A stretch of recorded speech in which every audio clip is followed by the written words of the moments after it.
जब छोटे शेयरों में ना ऑपरेटरों का जो हाथ जम जाता है, यानी कि उनके अनुसार ही सब कुछ होता है, तो कहीं ना कहीं उस शेयर को आगे बढ़ने में बड़ी कठिनाइयों का सामना करना पड़ता है, जिसका फ्यूचर आने वाले दिनों का है।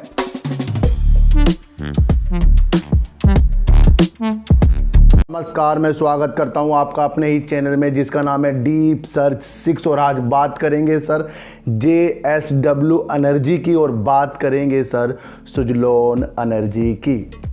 आपको एक बात बता दूं सर कि जब छोटे शेयरों में ना ऑपरेटरों का जो हाथ जम जाता है, यानी कि उनके अनुसार ही सब कुछ होता है, तो कहीं ना कहीं उस शेयर को आगे बढ़ने में बड़ी कठिनाइयों का सामना करना पड़ता है, जिसका फ्यूचर आने वाले दिनों का है।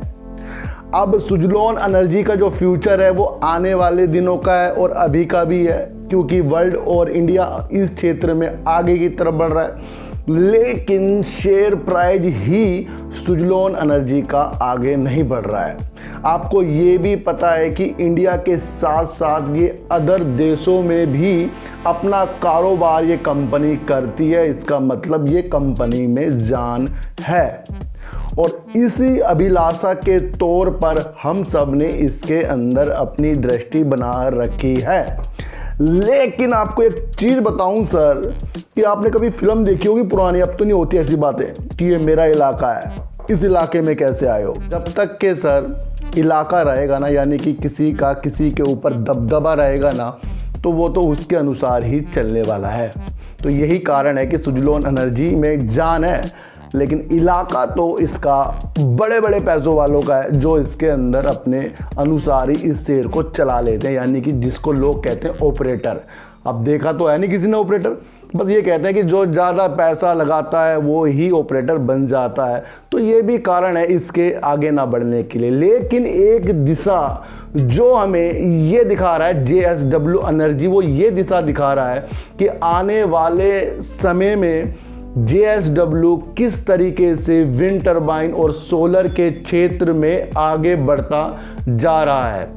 क्योंकि इन्होंने सर देसी निवेशकों से सर फंड लेने की जो बात इन्होंने कह दी है, वो इसलिए कह दी है क्योंकि ये मित्रा एनर्जी को अधिग्रहण करने वाले हैं। ये सौदा सर $2 अरब से कम का होगा, लेकिन इन्होंने ये चीज़ देख ली है JSW एनर्जी ने कि जिस तरीके से ये अपनी अभिलाषा 2030 तक 15 गीगावाट तक अक्षय ऊर्जा में देख रहे हैं, इसके लिए इसे किसी ऐसी कंपनी का साथ चाहिए जो इसमें मदद करे। सर मित्रा एनर्जी सर विंड और सोलर में काम करती है, और इनकी परियोजना सर 1.8 गीगावाट की चल रही है। सर 17 इनके विंड टरबाइन और 21 इनके सोलर फार्म है, जिनके द्वारा ये मित्रा काम करती है। अब इसको लेने के लिए JSW ने अमेरिका स्थित बड़े निवेशक अपोलो ग्लोबल से और कई अन्य निजी इक्विटी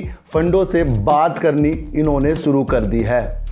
और अब आपको ये देखना पड़ेगा, जिस तरीके से अडानी जी, टाटा और रिलायंस भी अक्षय ऊर्जा के क्षेत्र में तेजी के साथ कूद रहा है, तो यहीं पर JSW भी उभर कर सामने आ रहा है। तो जितने भी ये लोग इस तरीके से काम कर रहे हैं, वो ये दर्शाया जा रहा है कि सुजलॉन एनर्जी को वाकई ऊपर जाना है। क्योंकि जब बड़ी बड़ी कंपनी इतना बड़ा दाव विंड और सोलर में लगा रहे हैं, तो आपको ये नहीं दिखता कि जब छोटी कंपनी वही वर्क कर रही है और उसको देखते देखते बड़े लोग भी उस क्षेत्र में उतर रहे हैं, तो कहीं ना कहीं आने वाले दिनों में सुजलॉन एनर्जी को एक दिशा मिलेगी। तो यही दिशा अब JSW ने भी सुजलॉन एनर्जी में दिखा दी है हमें, और इसी कारण से हमने कुछ हिस्सा सुजलॉन एनर्जी का भी अपने पास होल्ड किया हुआ है सर। तो JSW ने एक अच्छा काम करने के लिए मित्रा एनर्जी को अधिग्रहण करने के लिए अमेरिका बड़े निवेशकों से बात करनी शुरू कर दी है, और ये आपको JSW एनर्जी को 2030 तक बड़े मजबूती के साथ आपको आगे देखना चाहिए सर। कि सर जो लक्ष्य 2030 का ये बड़ी बड़ी कंपनी दे देती है ना, फिलहाल तो इनके ऊपर बढ़त या गिरावट इनके शेयरों में होती रहे, लेकिन ये दिशा दे देते हैं कि हम थोड़े थोड़े शेयर इनके लेकर अपने पोर्टफोलियो में सजा सकते हैं। तो यही चीज़ होती है कि अगर 2030 किसी ने 5 साल का कुछ व्यू बताया अपना, तो फिर उसकी तैयारी आज से ही हमें कर लेनी चाहिए। यही मेरा चैनल का माध्यम और यही मैं आपको समझा रहा है सर। तो सर ऐसी वीडियो देखने के लिए मेरे चैनल पे आइए ज़रूर, और सब्सक्राइब भले मत कीजिए लेकिन मेरी बातों को गौर से सुनिए ही सुनिए। तो सर चींटी को आटा दीजिए, गाय को रोटी दीजिए और अपने बच्चों को ज़्यादा से ज़्यादा प्यार कीजिए, क्योंकि बच्चे ही आपकी मासूमियत से किस्मत पलटेंगे। तो फिर मिलेंगे आपसे नई वीडियो के साथ, जब तक के लिए नमस्कार।